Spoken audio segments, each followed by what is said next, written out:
Starseed Showdown. Experience the unknown.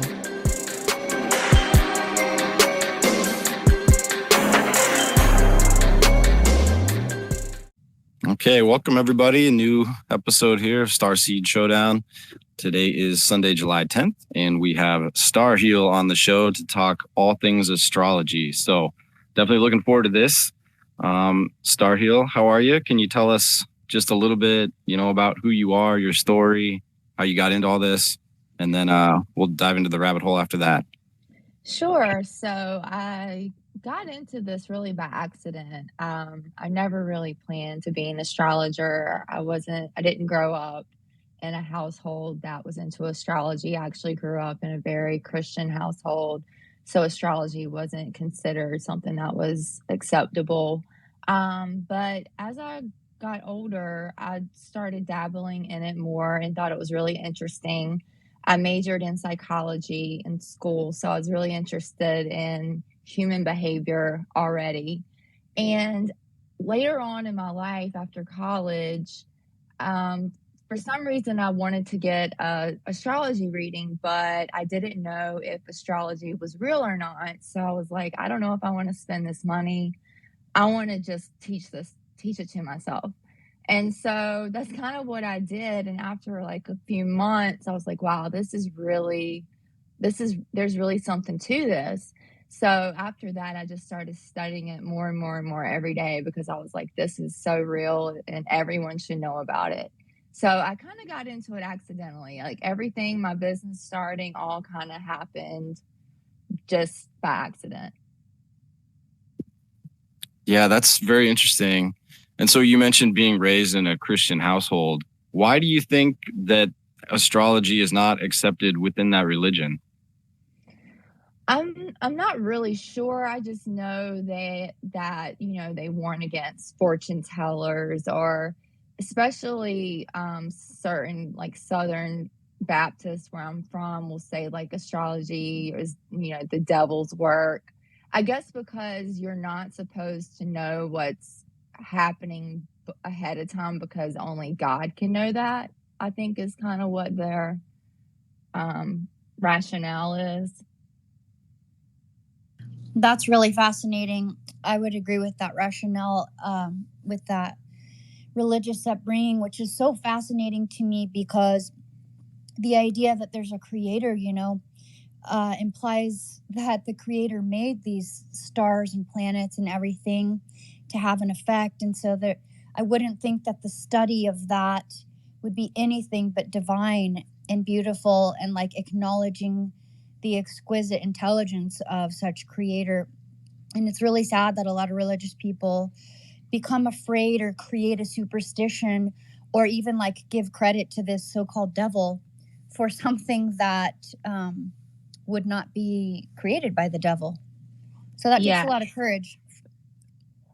Yeah, sorry to interrupt. I just want to piggyback off what you said. As far as my spiritual journey, astrology actually opened me up, made me more religious, I guess you could say, in a sense, because when I would go to church, I would have to go every Sunday, and I would never really feel into it. Like I never really was like, I don't really feel like these other people seem to feel. And I didn't really know if it was true or not. So I just couldn't fully really believe in it, even though I told myself I did. But with astrology, I just know it's real because you can see it. And there's no other way than that it could be real than if there wasn't a creator or some sort of higher power in the universe. So ultimately, it made me more spiritual going down the astrology path than I would have been if I just strictly stuck with organized religion.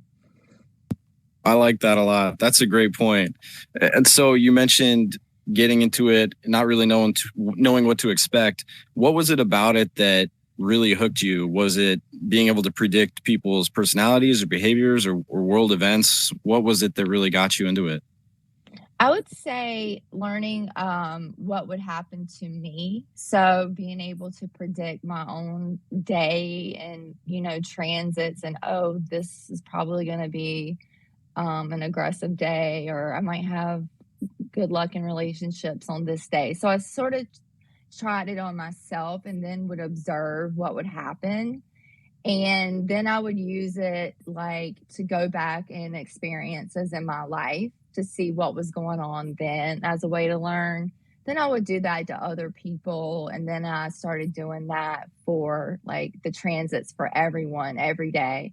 But I started just using it for myself, just trying to figure out what was going on with me because, I felt like a mess at that time. So, Yeah. Okay. So you're talking to a bunch of astrology newbies here.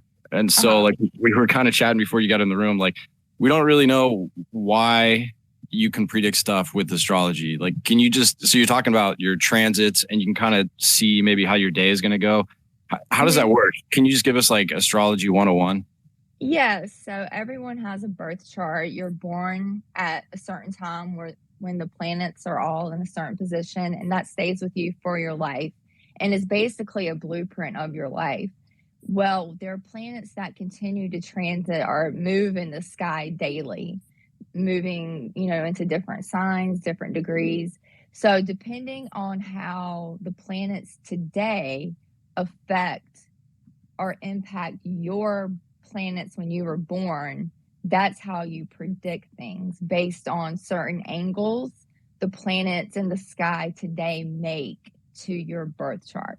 It's really kind of boils down to math, a lot of it.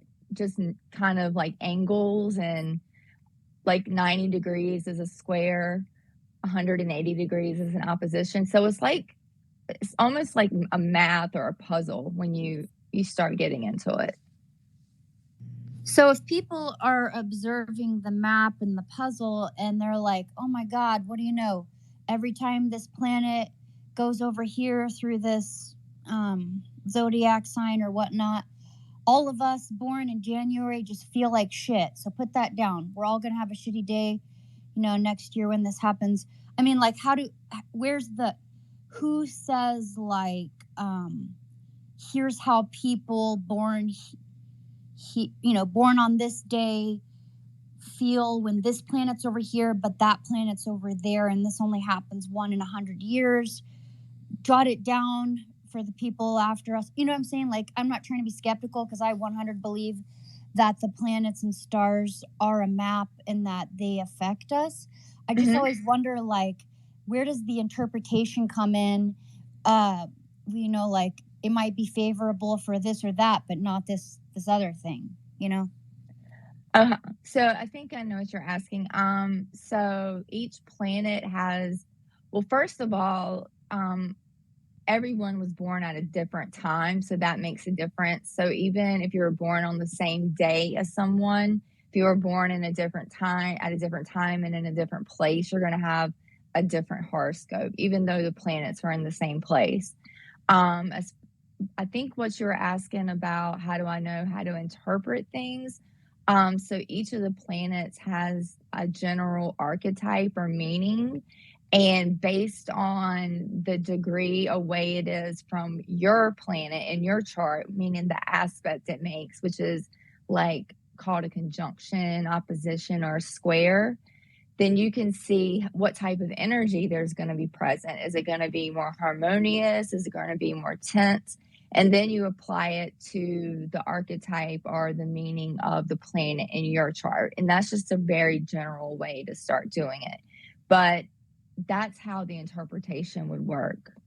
And but then I mean, you would does everybody agree? Like, Jupiter's a bitch and Saturn's really sweet. So if these two are kind of far apart, it's going to be a pretty good day. Yeah. The astrology interpretations are pretty much, it's not like tarot where you could have like 10 tarot readers give you different interpretations. Astrology is pretty much this is what it is. Like you could tell if an astrologer didn't know what they were talking about, because it would, even though they might word it differently, it would still essentially be the same thing. Is that what you're asking? Well, yeah, and just like who gets to decide? Like, yes, we all agree that every time that planet comes around, it's a bit rougher or it's a bit smoother. Like, are people the history of astrology? Like, were people Oh. observing it and then being like, God dang, this planet's coming back again. It's like this. Yeah, I guess so. I'm not really sure how they came up with the interpretations. I mean, yeah, it had to be through observation. But yeah, astrology's been being practiced for so long. I don't know. I really don't know how the interpretations were devised, but I know they work. That's fascinating. I do have a question that kind of like ties in with that. Is like, what do you know about the origins of astrology? Like, do you know how it was developed? Did people make observations and wrote data like far the ancients, or did this come from extraterrestrial information? Do you know anything about the history of it? Yeah, the history of astrology is not one of my strong points. I do know, I believe it started in Babylon, ancient Babylon. I do know that it was practiced, among like all cultures around the world. And then there was, I believe the Catholic Church kind of began demonizing it. And even though it's religion actually has a lot of tie into astrology, like symbolism, but they tried to suppress the knowledge basically. So astrology got out of the mainstream, and that's why people aren't into it anymore. But before, it was like moving by the planets and the stars was what everyone did. But how it exactly started, I'm not sure. Now, in my personal opinion, now that they've confirmed, UFOs and things like that, and I've done some research, I do kind of feel like this could have been like divine knowledge imparted on us, because otherwise it's like hard for me to figure out how these people would have just known all this information. So I don't really know how it's also, like the pyramids, are lined up with the stars. So there seems to be a clear path from long ago of a sort of acknowledgement that there was something about the placement of the stars, Yeah, absolutely. Absolutely. There definitely is. And like I said, I think astrology would be mainstream still and practiced worldwide still had there not been that suppression of knowledge that occurred. So one of the things that kind of got me into thinking about astrology was this idea of the precession of the equinox, and how, I don't know what it is, 2,000 years or 2,100, some amount of time is defined as an age. And that age seems to have characteristics that go along with it. And so from what I know, we've either moved or are moving into the age of Aquarius. So what does that mean on like an energetic level or a characteristic level? Well, I think we've already kind of just moved into the age of Aquarius as we're seeing like electronics, start dominating our lives. Aquarius is all about technology, more detached, even though very social, more detached. So less personal relationships, also being more scientific, more humanitarian, more community oriented, intellectual. Those are all things we can anticipate, but it'll be more than that. It's more than I can probably grasp. The age of Pisces was characterized by Jesus and the way people are with sacrificing and forgiveness and spirituality. So I'm not sure like how things will develop, but I do think we're going to move over the next long term into a more like, I think we're going to start like transmitting information to people's brains somehow. I mean, I think it's going to get really like weird like that. I just had a comment, and maybe Starheal can comment on this, but does seem, and it was ties into the history of what we were talking about before. It seems like the further we go back, the more knowledge they had about the stars, about astrology, about who we were and what we were as human beings, because the Mayans had incredible knowledge about astrology, their pyramids and stuff. And you can go back to pyramids of Egypt and also back to Sumeria and, like you said, Babylon in those times. And their knowledge goes up and up. So I'm wondering if it was the ancients or even from Atlantis that stuff like this kind of originated. Do you have any comment on that? You broke up at the very end. What was the last thing you said? Like, I'm wondering if the origins can go back even to Atlantis, and maybe it was created by those people or was brought from the stars. Yeah, so I mean, personally, I think it was brought from the stars, like extraterrestrial ETs, because, like I said, just like I don't see, or it's hard to explain how, or it's unexplainable how the pyramids were built.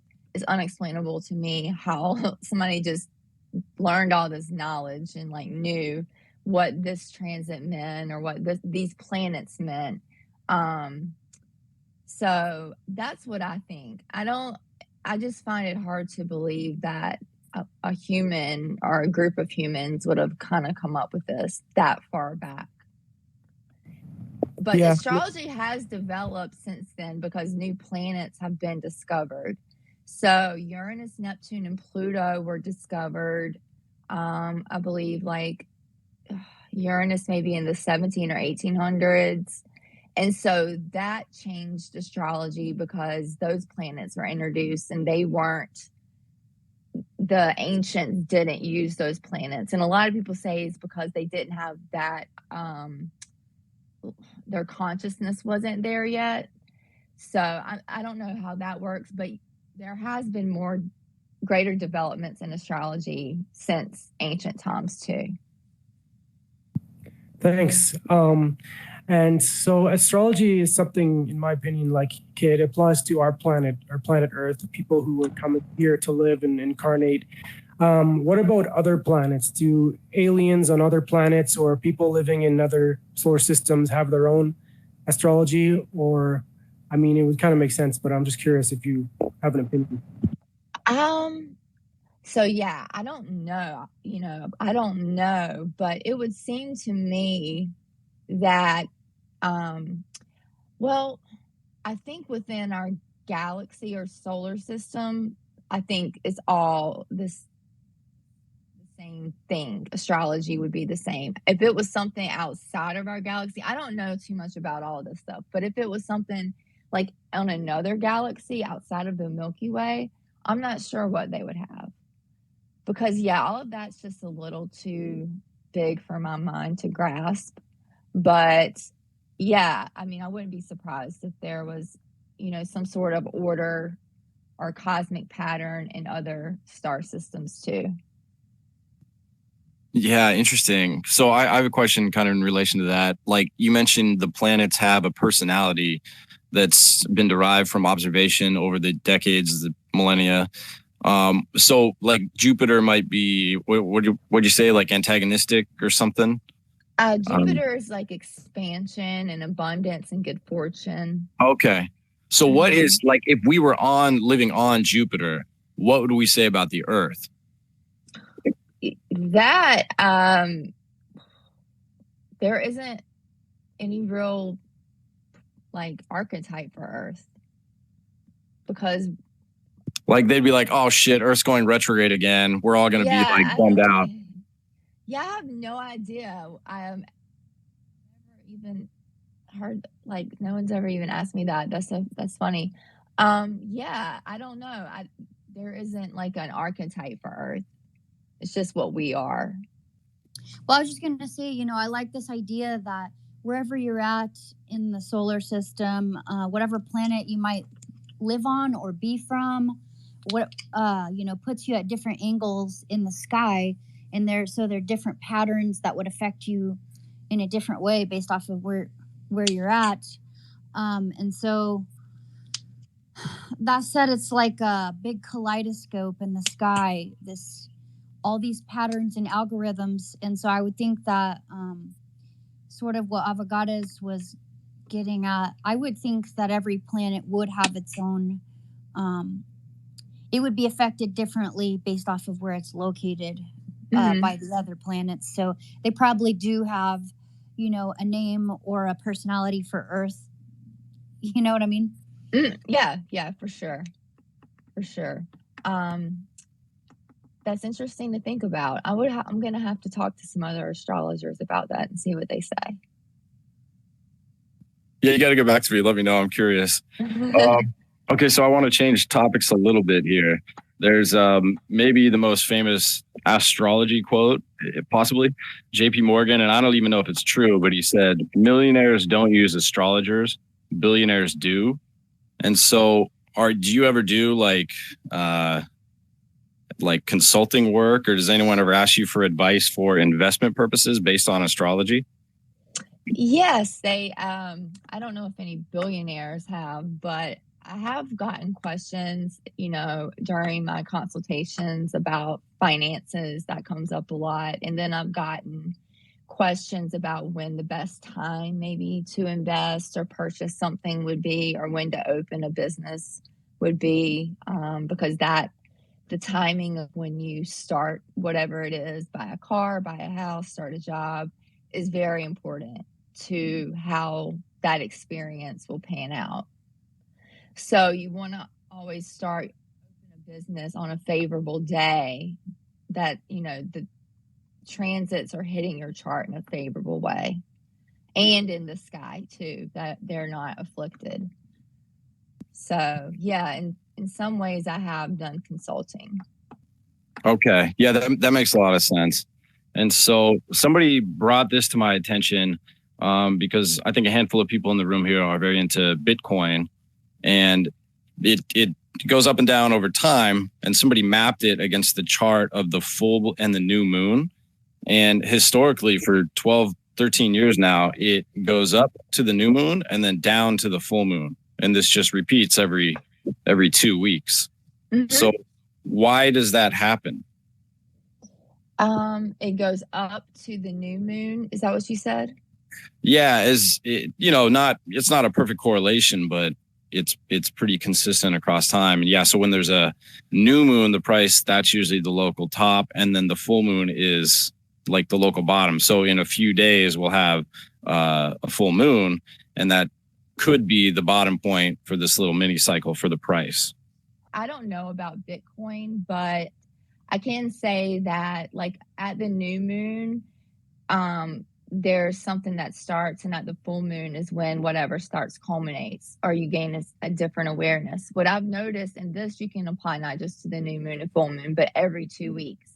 So whatever you're doing 2 weeks prior, like you're doing something 2 weeks after the next 2 weeks, that same thing you were doing 2 weeks prior will have happened, but from a different angle. Like you'll see the other side somehow. I don't, like, say you were one weekend, you were sitting at home bored, just not doing anything.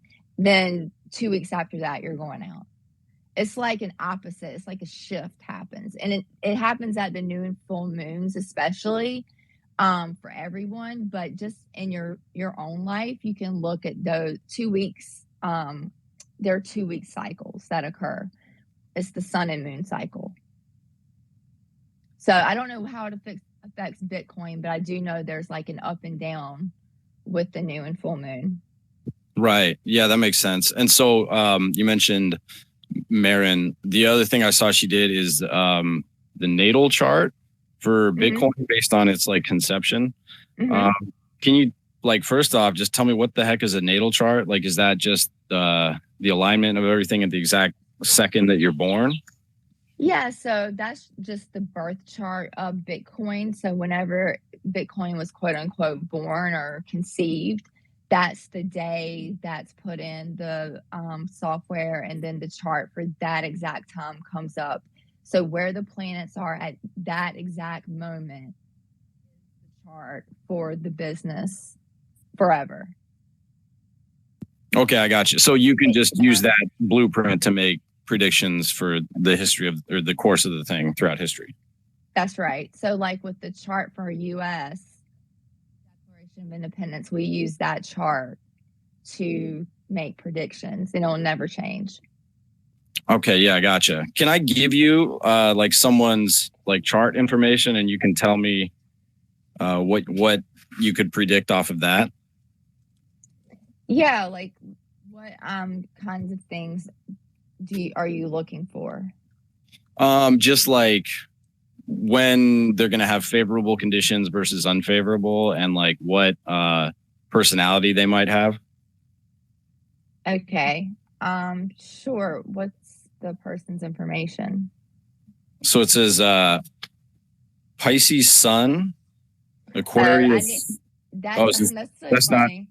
What is this? So what is this information? They're like, it's a Pisces Sun. I'm like, that tells me nothing. Yeah. So I would need to know their birth time. So okay. So if somebody, and this is like a big misconception, that you're like, oh, he's a Pisces Sun, Virgo rising, whatever. They're big three, which that's important. Signs are important. Don't get me wrong. But when somebody's like, are we compatible? I cannot tell you. Like, it tells me, it's like looking at, a blank wall, basically. I could say, oh, elementally, you're this or that. But you could have, signs that are completely incompatible, like say sun signs, but have the best compatibility chart there was.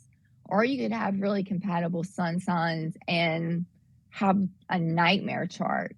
But the point is, it's their birth chart that matters, not just their big three. So their actual chart, which shows the planetary positions and the angles that are being made and the houses the planets fall in. So it's really a lot more detailed than just the signs. Unfortunately, I think like what you said is what everyone does to me when they talk about, ask me about someone. I guess it's just like a misconception. But if there was one thing I would stress about astrology, it's you have to look at your whole chart. If you're not looking at your whole chart, you're not going to be able to really gather as much information as you should be able to. So, are you familiar with that app called like CoStar? And then you put in your birthday and the time and everything, and then it kind of gives you like some daily advice.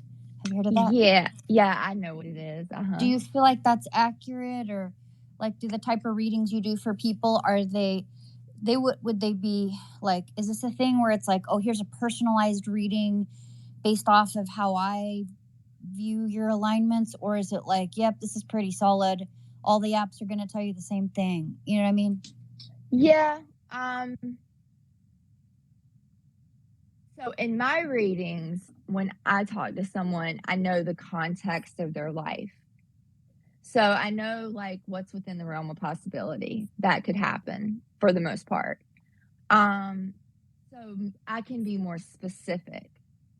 Whereas these apps are going to be a way more kind of general interpretation, if that makes sense. But it's still going to probably essentially show the general energy of the day, but it may not be specifically applicable to that person that day or in the way that it's described.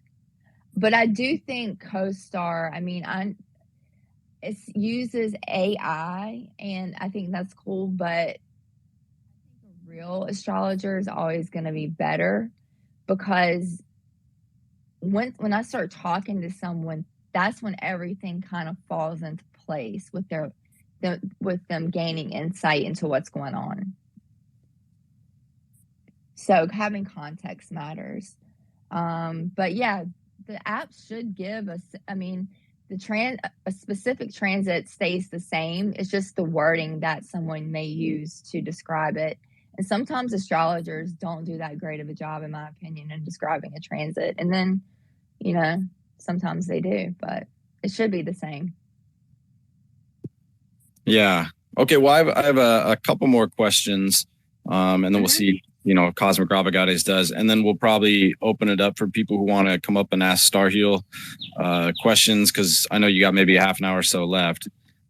So first question is, if you were to look at like America's natal chart, can you make predictions on like what the country is going to do based on looking at the chart data? Yeah. So have you heard of the Pluto return? Oh, yeah. Yeah. Tell us a little bit about that. So that's happening right now. It's never happened before, so we really don't know too much of what to expect, but everything moves in cycles. So you go back to what happened when this began, which was when America gained freedom from Britain, and overthrew the government. So karma from then is coming back up. Themes from that time are coming back up. And essentially, Pluto is the death and rebirth. So our country's is going through this like death rebirth process right now. And Pluto, usually things can get pretty bad before they get better. So that's what's happening. In my opinion, I think the Pluto return has coincided with, because it's been going on for like 2 years already, has coincided with COVID. Death as Pluto has coincided with the January 4th planned overthrow, because, you know, that's what we were rebelling back then. I also think that Marin, funnily enough, since we're talking about her, agrees that Donald Trump is going to win in 2024. And there could be implications about the Pluto return then, because it's still going to be going on then. So we're in it right now. And when you're in a transit, it's really hard to tell like exactly how it's manifesting. But once you come out of it and you can look back, then you're like, oh, wow, that during that time, there was a major, you know, transformation in our country that happened.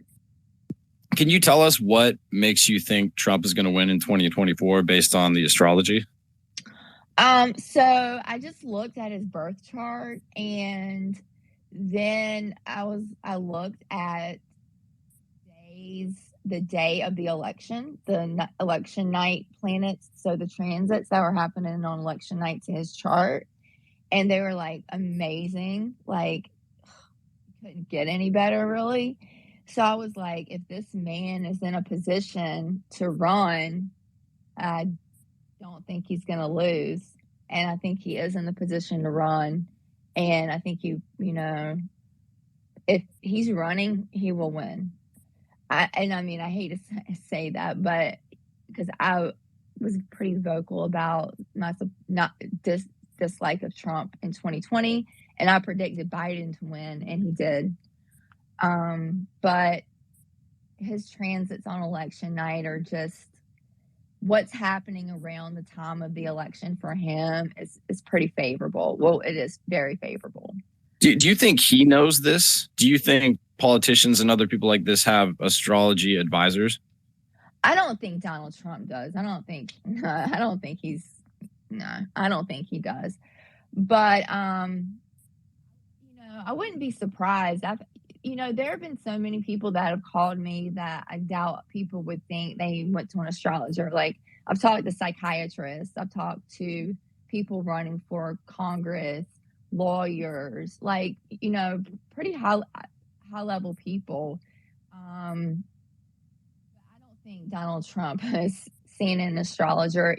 What you'll notice is things just like, I can say with the client and say, oh, July is looking really great for travel. And they're like, oh, I have a trip planned. So it's like things just happen the way they're supposed to happen somehow.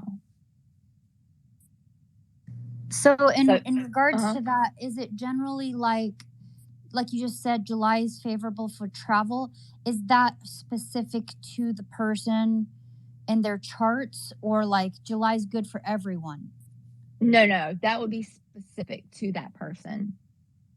Okay, and then in regards to like politics and money and stuff, it's interesting with like energetic alignments in favor, because I would think that, you know, what we would ultimately want would be whatever's in the highest good for our planet.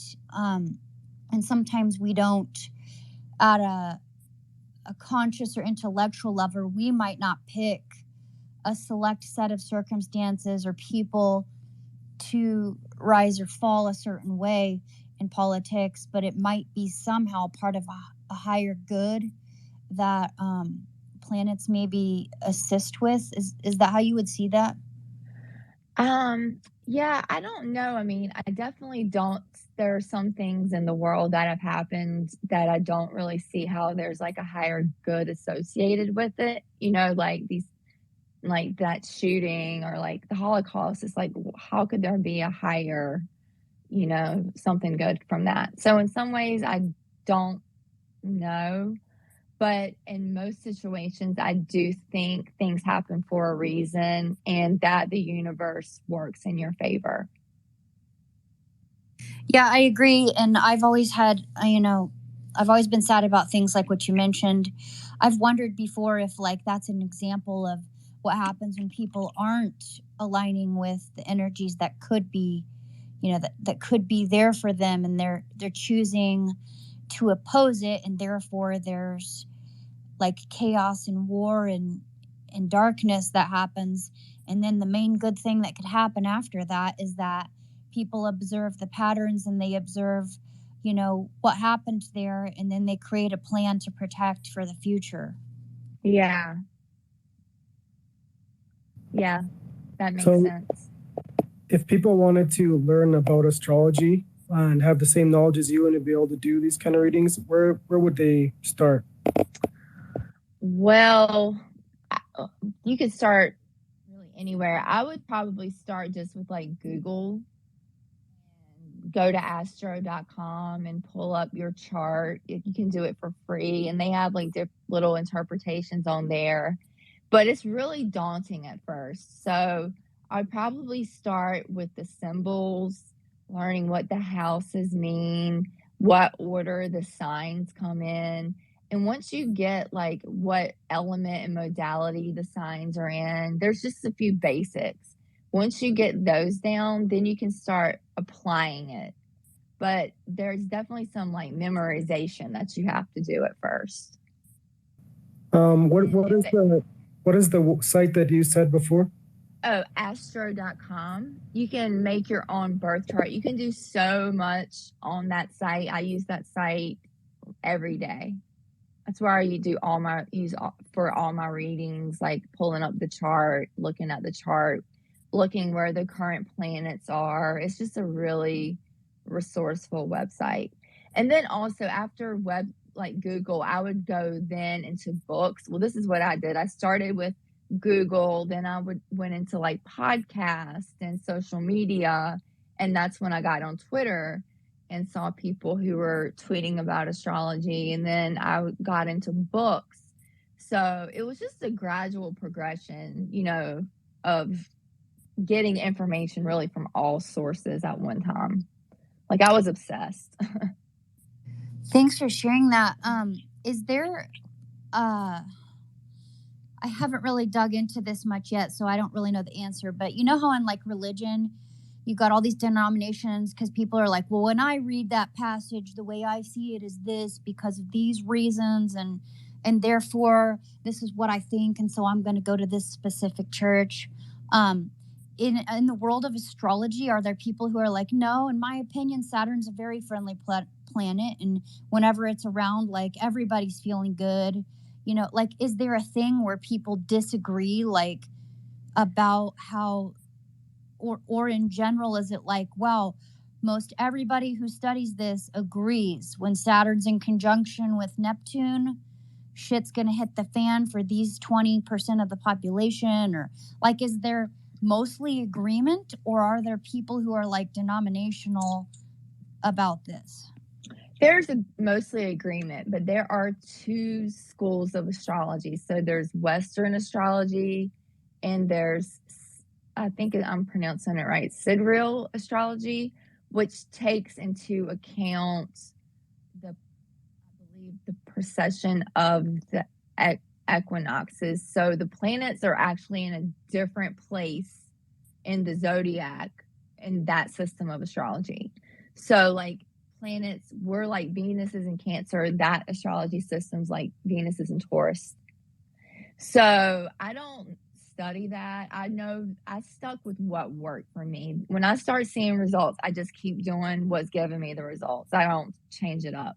So I knew what I was doing was working, so I just always stuck with it. That's not to say that that you know side of astrology is irrelevant, but there is some differing um within thinking there, but within like what you're saying, the interpretations, like is Saturn, like no one would say Saturn. I don't think they would. If they did say Saturn was good or something like that, then they really wouldn't know it. People would be like, you don't know what you're talking about. That would kind of be the reaction. Okay, so that's interesting, that there's so much unity then and agreement, because that, to me, that's very fascinating, because it seems to imply that lots and lots of people were, I don't know, testing theories or having observations about world events or general population feelings in regards to planet alignment, and they were all like, yes, this is pretty consistent like a magnet, it works like this. So with those two schools of thought, which one did you say, Western and something else? Sidereal astrology. Okay, so you do the Western one or the other one? Western. Tropical. Okay. Actually, it's not Western. So there's Western and Eastern, which is like Vedic, which is focused more on karma. And sorry, I messed up. So that's focused more on karma, and Western's not that there's not karma, but it has a little more of a free will component. And then there's tropical, which is what I do, and then sidereal, which is what I was just describing. So there are two schools of thought within tropical astrology, and that is Vedic and Western. Does that make sense? Well, I mean, it's hard for me to wrap my mind around, but it's making sense that there's, a couple different ways people look at this. And I always wonder when that happens, if somehow the truth is somewhere in between the two, or like that they're both could be true based off of, like, say, what if it's true based off of people who live in that hemisphere or something like that? Yeah, well, the in Vedic astrology, which is based more in India, they are pretty much the same, but they, like I said, just differ on how they assign like karma, how they, Vedic astrology is much more fated in a sense, and Western astrology is more person-centered and like you're a co-creator with the universe. You mentioned karma a couple times. What does that mean in relation to astrology? Like, so if you have a placement that's seen as challenging, it's like you're gonna die. You know what I mean? Like it's like that. It's very harsh, and like you're gonna die young or something like that. Or your love life is gonna be terrible because of where a certain planet is in your chart that represents karma. So just like unfavorability around that area of life. But I don't agree with that, and most Western astrologers don't either. Although, I mean, there are transits and things that happen where it's like, especially with Saturn transits, like Saturn moves in 7-year cycles. So whatever you did 7 years previously, your karma is coming back up, meaning however you want to take, that, like what you did is going to happen to you in some way, or you're going to get caught or disciplined, things like that. Okay. Yeah, that makes sense. And so we were talking a little before you came in about the idea of like nature versus nurture, which is kind of like what you're talking about, free will versus maybe karma or predestination. And so I'm wondering if you think that we choose when we're born. Like it's like we have something we want to accomplish, or there's some type of karma we need to work off. And so we'll choose the exact moment that we're born so we can like leverage that energy towards the end that we want to achieve. Is that something you think is possible? And do you also think it's possible to change the energetic alignment of when you're born? Like, I don't want to be a Leo anymore. I want to be more of a Scorpio. Can I do that?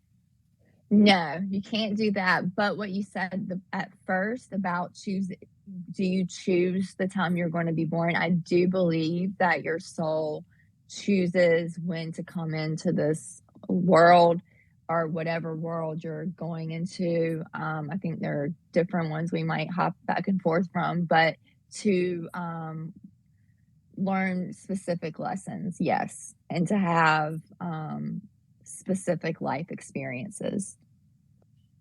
Yeah, so I would choose to be born at a certain time that would be the most efficient way to get rid of that karma based on what the planets are doing. Is that? Yes. Mm-hmm. That's what I think. That's my thought. I don't know if that's true or not, obviously, but that is what I believe. I believe your soul incarnates at a specific time for a specific purpose. I just got to throw out there that I really appreciate your humility in saying, I'm not really sure if that's a fact, but that's what I think, or that's what it seems to be. Because some people in some of these fields of study come across like they're God on the topic when there's so much mystery in life, and I don't really know that we can fully prove like everything. So I appreciate that. Oh, yeah, absolutely. I'm very, like, people ask me about past lives, and I'm like, I have no idea. Like, you know, I think we do have past lives, but I can't prove it. You know what I mean? So it's like, yeah, I do know people do the same thing, and they, have like a godlike delivery with what they're saying. But yeah, but no one really knows this. The universe is so much bigger than anyone could wrap their head around. What makes you think that we have past lives and that we choose when we're born? Like, what makes you think that? I don't. I just believe that we have a soul family we're with, that we go through life with, and we are destined to meet with these people in certain ways to help us. Why? I don't know. Yeah, I don't really know, but I do think we come into life knowing like kind of a script that's going to happen. And there are other people, even though we don't know it, that are in our soul family that come into our life at different times and in different ways to push us forward. Alex, welcome up here. Do you have a question or a comment for Starheal? Hello. Hi. Hi. Also, I just want to mention, first off, thank you for the follow back. Appreciate it. Been following for a minute. But yeah, I just wanted to follow up on a question or something that Citizen, I think, brought up earlier about like how the aspects on your chart, because you had said that I think Astro.com can have some useful information. Okay, so would it be like the aspects and the houses kind of information you would need to interpret a birth chart? Yeah, so what you'll want to do is, this is where everyone kind of like messes up. They get their list chart from Cafe Astrology that says you have Saturn and Libra in the 4th house. Oh, yeah. What you want to do is get your circle chart, the wheel. Mm-hmm. Yeah. And that's what you want to look at. And yeah, it'll give you a point and click descriptions, but there's also a part on astro.com that will give you a description of one of your daily transits every day as well. Mm-hmm. But yeah, the circle chart is where you need to be looking. Was that your question? Yeah, just to like follow up on which ones, because I've seen the wheel before and I've gotten like the map for it, but just like how you said, there's a lot of information, so knowing where to like start learning about is kind of like, Oh yeah. So the symbols, like I said, learning the symbols and learning the order of the zodiac signs, learning what the houses mean, and then like you have to kind of almost memorize those things. Oh yeah. And then once you do that, you can go start getting a little deeper and then start getting into the planets' meanings. And then once you do that, so then you can apply the sign in the house to the planet. So there's really 3 things you're going to want to learn. You're going to want to learn about each planet, what their meaning is, each sign, what its energy represents, and each house and the area of life it represents. And you can just get a general basic understanding of that, and you can do your own chart. I mean, generally. Okay. Mhm. I appreciate it. Thank you for. Yeah, you're welcome. So like I said, we are going to wrap it up. Cosmic or Avogades, do you have any final points you want to put on things before we end it? No, just want to thanks everybody for joining us today, and we'll do another Starseed Showdown next Sunday. See you guys.